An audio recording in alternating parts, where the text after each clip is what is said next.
जाने 10 महाविद्या की उत्पत्ति के बारे में। जिस प्रकार माता रानी के 9 रूप प्रचलित हैं, जिनकी पूजा नवरात्रों में की जाती हैं, ठीक उसी प्रकार माता रानी की 10 महाविद्या भी प्रसिद्ध हैं, जिनकी पूजा गुप्त नवरात्र के समय की जाती हैं।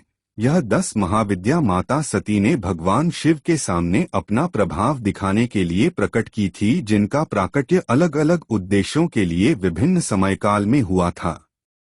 इन 10 महाविद्याओं के रूप की साधना मुख्य रूप से तांत्रिक विद्या व शक्तियां प्राप्त करने के लिए की जाती हैं, इसलिए इन्हें तांत्रिक महाविद्या या शक्तियां भी कहा जाता है। आज हम आपको 10 महाविद्याओं के नाम सहित उनके बारे में संक्षेप में जानकारी देंगे। 10 महाविद्या के नाम व सामान्य जानकारी। 1. काली महाविद्या। महाविद्या काली पहली महाविद्या मानी जाती हैं, जो मां सती के शरीर से प्रकट हुई थी। इनका रूप अत्यंत भीषण व दुष्टों का संहार करने वाला है। माता सती ने क्रोधवश सबसे पहले अपने सबसे भीषण रूप को प्रकट किया था, जो फुंफकार रही थी। महाविद्या काली का रूप। महाविद्या काली का रूप। वर्ण काला, केश खुले हुए व अस्तव्यस्त, वस्त्र नग्न अवस्था। नेत्र 3, हाथ 4, अस्त्र शस्त्र व हाथों की मुद्रा, खड्ग, राक्षस की खोपड़ी, अभय मुद्रा। वर मुद्रा मुख के भाव, अत्यधिक क्रोधित व फुंफकार मारती हुई। अन्य विशेषता, गले व कमर में राक्षसों की मुंडियों की माला, जीभ अत्यधिक लंबी व रक्त से भरी हुई। महाविद्या काली का उद्देश्य रक्तबीज व शुंभनिशुंभ राक्षसों का वध करने के लिए मां काली का प्राकट्य हुआ था। रक्तबीज एक ऐसा राक्षस था जिसके रक्त की एक बूंद भी नीचे धरती पर गिरती तो उसमें से एक और रक्तबीज उत्पन्न हो जाता। तब माता रानी ने अपने इस भीषण रूप से उस राक्षस के रक्त की बूंदों को धरती पर गिरने से पहले ही उसे पी लिया था और उसका अंत किया था। महाविद्या काली पूजा के फायदे। शत्रुओं व दुष्टों का नाश होना, स्वयं में परिवर्तन आना, मन से बुरी प्रवृत्तियों का निकलना, अभय का प्राप्त होना, समय की महत्ता होना इत्यादि। 2 तारा महाविद्या। महाविद्या तारा दूसरी महाविद्या मानी जाती हैं, जो मां सती के शरीर से प्रकट हुई थी। इनका रूप भी भीषण व दुष्टों का संहार करने वाला है, इसलिए इन्हें मां काली के समान ही माना गया है। महाविद्या तारा का रूप। वर्ण नीला, केश खुले हुए व अस्तव्यस्त, वस्त्र बाघ की खाल। नेत्र 3, हाथ 4, अस्त्र शस्त्र व हाथों की मुद्रा, खड्ग, तलवार, कमल फूल व कैंची। मुख के भाव, आश्चर्यचकित व खुला हुआ। अन्य विशेषता, गले में सर्प व राक्षस नरमुंडों की माला। महाविद्या तारा पूजा के फायदे। मातृत्व भाव का जागृत होना, संकटों का दूर होना, आर्थिक क्षेत्र में उन्नति, मोक्ष प्राप्ति इत्यादि। 3 त्रिपुर सुंदरी महाविद्या। महाविद्या त्रिपुर सुंदरी तीसरी महाविद्या मानी जाती हैं, जो मां सती के शरीर से प्रकट हुई थी। इन्हें महाविद्या षोडशी के नाम से भी जाना जाता है, क्योंकि इनकी आयु 16 वर्ष की थी। इनका रूप अत्यंत सुंदर व मन को मोह लेने वाला था, इसलिए इन्हें त्रिपुर सुंदरी भी कहा जाता है। महाविद्या त्रिपुर सुंदरी का रूप। वर्ण सुनहरा, केश खुले हुए व व्यवस्थित, वस्त्र लाल रंग के। नेत्र 3, हाथ 4, अस्त्र शस्त्र व हाथों की मुद्रा, पुष्परूपी 5 बाण, धनुष, अंकुश व फंदा। मुख के भाव, शांत व तेज चमक के साथ। अन्य विशेषता, भगवान शिव की नाभि से निकले कमल के आसन पर विराजमान। महाविद्या त्रिपुर सुंदरी का उद्देश्य। पहले 2 रूपों में माता रानी ने अपने भीषण रूप प्रकार किए थे। तत्पश्चात उनका यह सुंदर रूप प्रकट हुआ, जो अत्यंत ही सुखकारी व मन को लुभा लेने वाला था। इनका प्राकट्य अपने भक्तों के मन से भय को समाप्त करने व अंतर्मन को शांति प्रदान करने वाला था। महाविद्या त्रिपुर सुंदरी पूजा के फायदे। सुंदर रूप की प्राप्ति होना, वैवाहिक जीवन का सुखमय रहना, जीवन साथी की तलाश पूरी होना, मन का नियंत्रण में रहना, आत्मिक शांति का अनुभव करना इत्यादि। 4. भुवनेश्वरी महाविद्या। महाविद्या भुवनेश्वरी चौथी महाविद्या मानी जाती हैं, जो मां सती के शरीर से प्रकट हुई थी। इन्हें समस्त ब्रह्मांड व पृथ्वी की माता माना जाता है, इसलिए इनका नाम भुवनेश्वरी अर्थात समस्त भुवन की देवी कहा गया। महाविद्या भुवनेश्वरी का रूप वर्ण उगते सूर्य के समान तेज व सुनहरा, केश खुले हुए व व्यवस्थित, वस्त्र लाल व पीले रंग के, नेत्र 3, हाथ 4, अस्त्र शस्त्र व हाथों की मुद्रा अंकुश फंदा, अभय व वर मुद्रा, मुख के भाव शांत व अपने भक्तों को देखता हुआ। अन्य विशेषता इनका तेज सर्वाधिक है, जिसमें कई सूर्यों की शक्ति निहित है।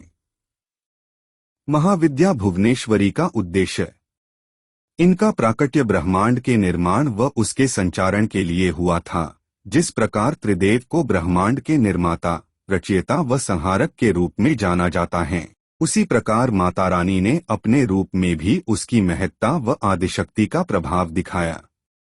महाविद्या भुवनेश्वरी पूजा के फायदे: संतान प्राप्ति की कामना का पूरी होना, आत्मिक ज्ञान की प्राप्ति होना, शरीर में ऊर्जा का अनुभव करना, कार्य करने की शक्ति प्राप्त होना इत्यादि। 5. भैरवी महाविद्या। महाविद्या भैरवी पांचवी महाविद्या मानी जाती हैं, जो मां सती के शरीर से प्रकट हुई थी। इनका रूप भी अत्यंत भीषण व दुष्टों का संहार करने वाला है।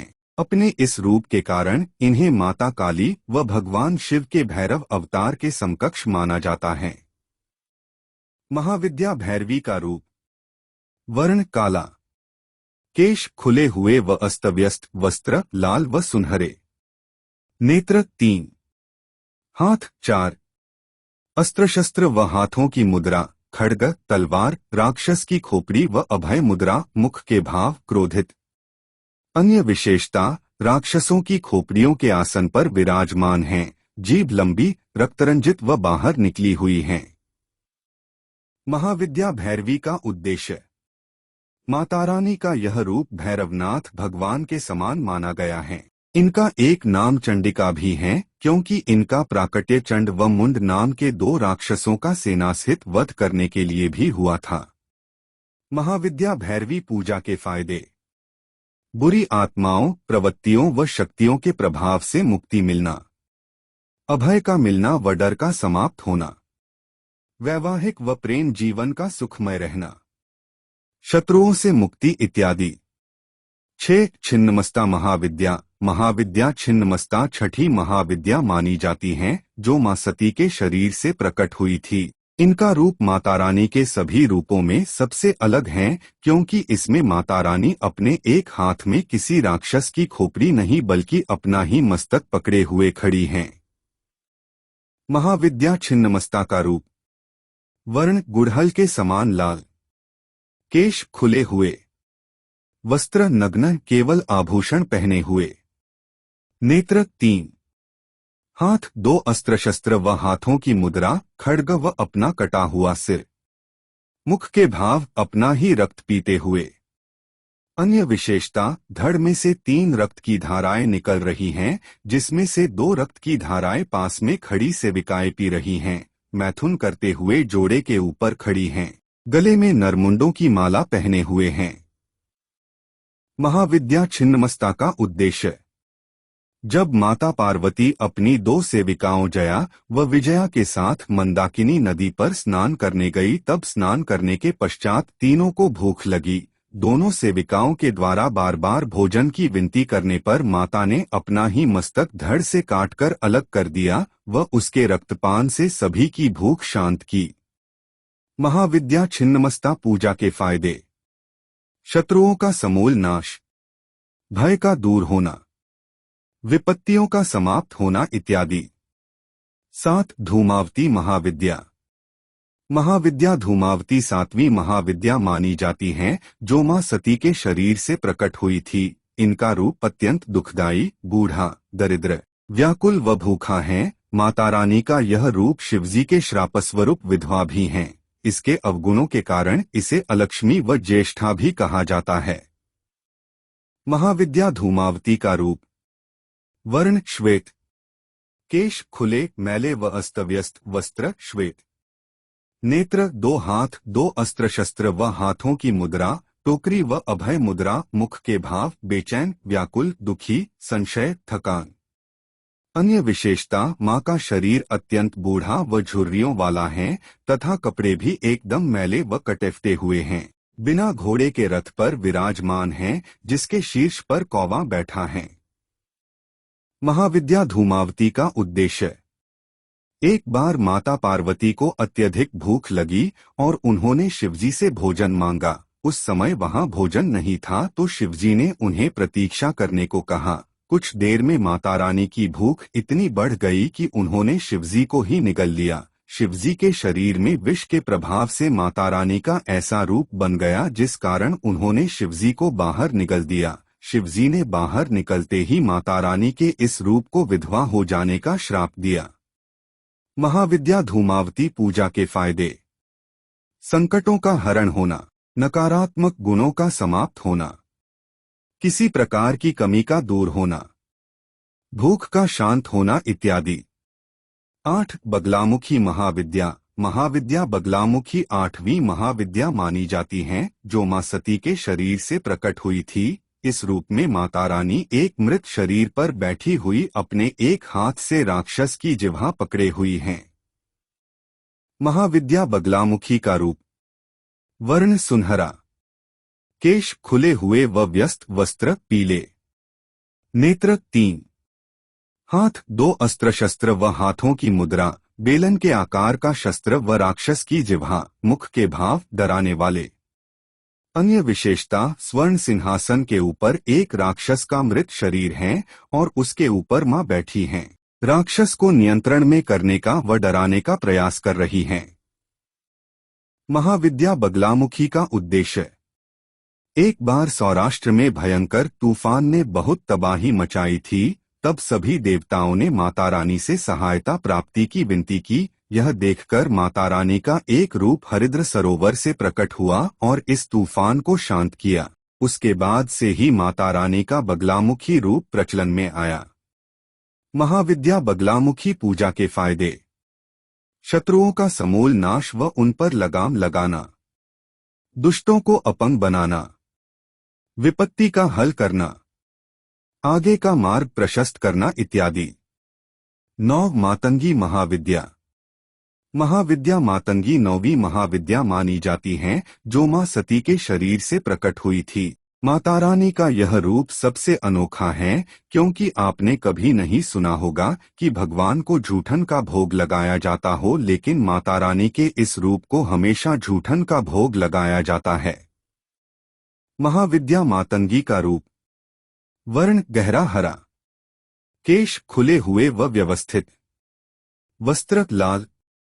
नेत्र 3, हाथ 4, अस्त्र शस्त्र व हाथों की मुद्रा, तलवार, फंदा, अंकुश व अभय मुद्रा। मुख के भाव शांत व आनंदमयी।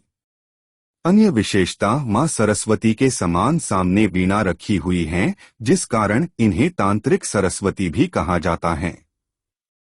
महाविद्या मातंगी का उद्देश्य।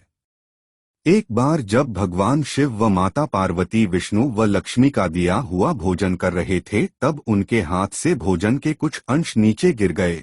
उसी जूठन में से मां मातंगी का प्राकट्य हुआ। इसी कारण माता रानी के इस रूप को हमेशा जूठन का भोग लगाया जाता है।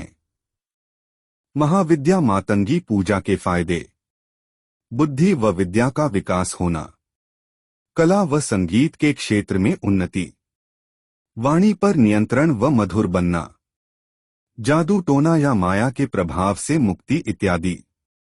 10 कमला महाविद्या। महाविद्या कमला 10वीं व अंतिम महाविद्या मानी जाती हैं, जो मां सती के शरीर से प्रकट हुई थी। इन्हें माता लक्ष्मी के समकक्ष माना गया है, अर्थात यह एक तरह से माता लक्ष्मी का ही रूप हैं। इन्हें तांत्रिक लक्ष्मी भी कहा जाता है। महाविद्या कमला का रूप।